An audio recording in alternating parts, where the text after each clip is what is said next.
Bonjour à tous, bienvenue dans la petite histoire. Aujourd'hui, retour aux origines. Origine de la page, origine de l'humanité. Nous allons voir ensemble l'intégralité des représentants du genre Homo. Nous allons d'abord les voir dans une notion de temps, puis dans une notion d'espace. Dans cette première vidéo, je vous propose un calendrier de l'imaginaire. Qu'est-ce que c'est un calendrier de l'imaginaire?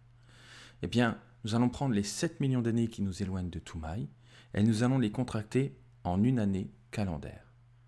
Et nous allons positionner tous les types de représentants dans ce calendrier afin que vous puissiez mieux apprécier ce qui nous en éloigne et puis surtout les interconnexions qu'il y a entre eux d'un point de vue temporel. Dans une prochaine vidéo, nous le ferons sur une map afin que vous puissiez mieux les positionner et les apprécier géographiquement. Vous êtes sur la petite histoire et on recommence tout depuis le début.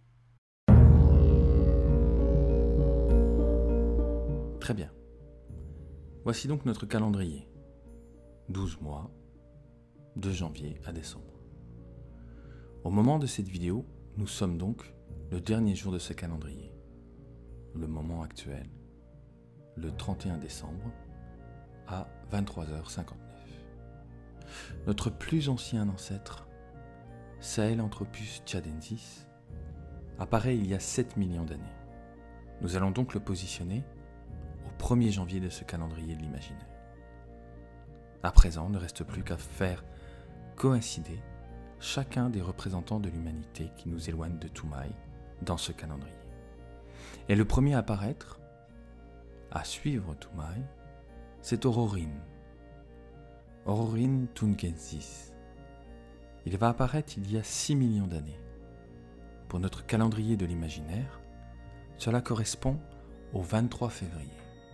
On se rend compte donc que du 1er janvier au 23 février, on ne sait rien de l'humanité, soit près d'1 million d'années.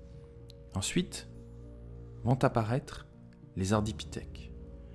Je les ai mis ici, bien que ce ne soient pas des ancêtres hominidés. Ce sont des ancêtres, sans aucun doute, des grands singes. Ils sont présents longtemps puisqu'ils apparaissent le 5 mars et ils disparaissent le 31 mars. Presque un mois. Cela correspond à 5,8 millions d'années pour l'apparition et 5,3 pour la disparition.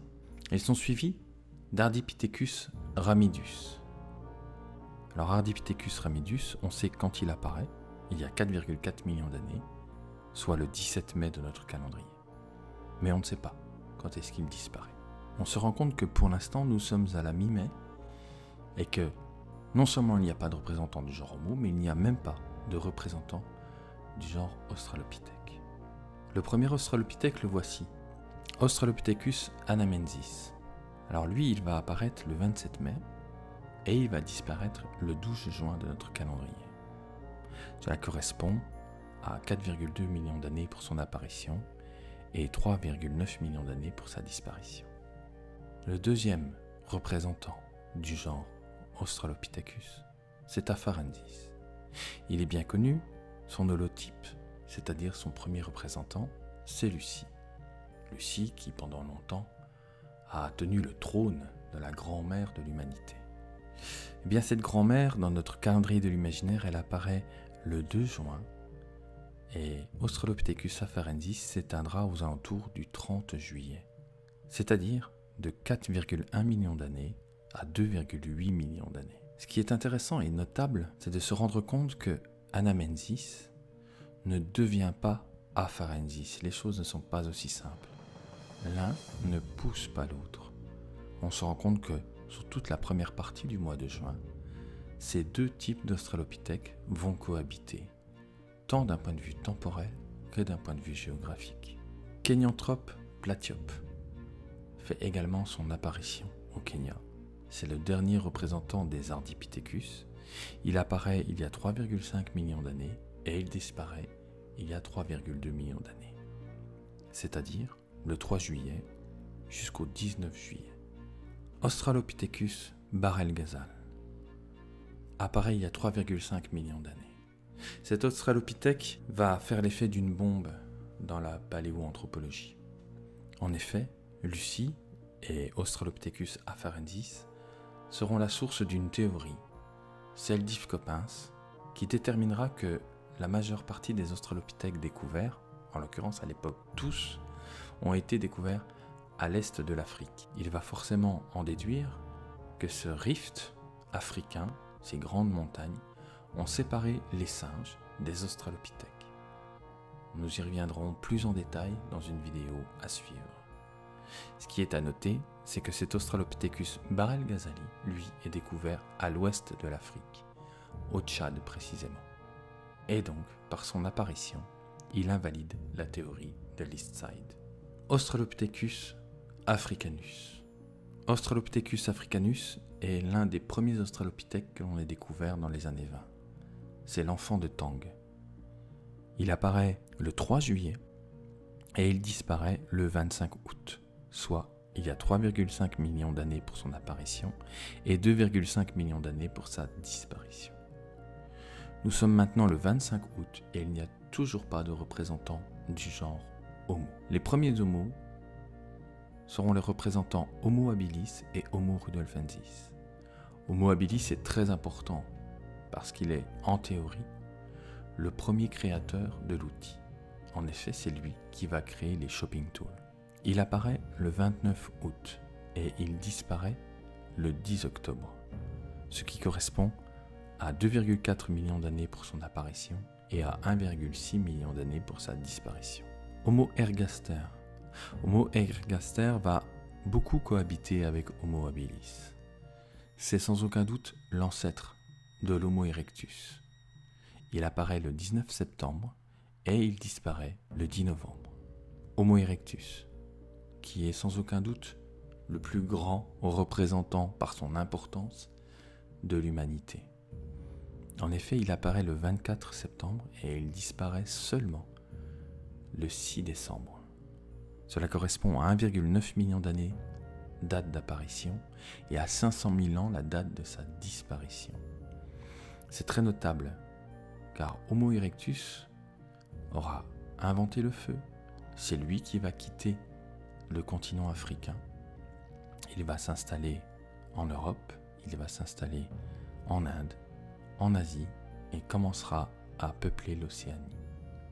L'humanité a été plus longtemps Homo erectus que tout autre type de représentant des hominidés. Nous sommes le 6 décembre, il n'y a toujours pas de représentant de l'homme moderne. Homo rudolfensis, il apparaît le 21 novembre et il disparaît le 17 décembre. Et enfin, l'homme de Néandertal apparaît le 17 décembre. Il est le premier représentant de ce qui pourrait être l'homme moderne. En tout cas, il en est le cousin le plus proche. Homo sapiens apparaît en même temps, il y a 300 000 ans. Il va cohabiter avec son cousin Homo neanderthalensis. L'homme de Cro-Magnon, Homo sapiens, va donc échanger d'un point de vue culturel et d'un point de vue sociétal avec Néandertal. Ils vont s'échanger leur industrie, ils vont s'échanger leurs techniques et d'aucuns pensent qu'ils se sont même reproduits entre eux. Malheureusement, Néandertal va disparaître. Beaucoup de théories courent sur sa disparition, mais on n'est pas encore totalement en capacité de parler soit de disparition, soit d'assimilation complète. Dans notre calendrier de l'imaginaire, il quitte l'humanité le 29 décembre aux alentours de 15 h. Voilà, j'espère que cette présentation vous a convaincu. Elle permet de mieux appréhender les millions d'années qui s'étalent lorsque l'on nous parle du genre hominidé. Elle permet surtout de comprendre que plusieurs types de représentants de l'humanité ont cohabité sur Terre en même temps. Et là, je ne parle pas des Africains, des Asiatiques et des Occidentaux. Tous ces représentants actuels de l'humanité sont tous des Homo sapiens. Ce que je veux vous faire comprendre, c'est que pendant de longues périodes, sur Terre, plusieurs types d'Homo, plusieurs types d'humains ont cohabité en étant différents génétiquement. Ce que je veux également que vous compreniez, et que l'on voit très bien sur ce calendrier de l'imaginaire, c'est qu'un type ne pousse pas l'autre. De ce point de vue, la notion d'hérédité est extrêmement difficile à définir. De qui descendons-nous? D'Apharendis ou d'Africanus? D'Habilis ou de Rudolfensis? Tout est encore à déterminer. Ce qui est également extrêmement intéressant de constater grâce à ce calendrier, c'est que de début janvier à fin mai, on sait peu de choses, pour ne pas dire rien du tout, des descendants de l'humanité. Voilà, j'espère que ce calendrier de l'imaginaire vous aura permis de mieux apprécier les millions d'années qui nous éloignent de notre plus ancien représentant, Toumaï. Dans une prochaine vidéo, nous allons appréhender tous ces représentants d'un point de vue géographique, car vous allez comprendre que nos ancêtres doivent s'apprécier d'une façon spatio-temporelle. Si vous avez des questions ou des remarques, n'hésitez pas à les mettre en commentaire. Et si vous voulez être mis au courant des prochaines diffusions, abonnez-vous.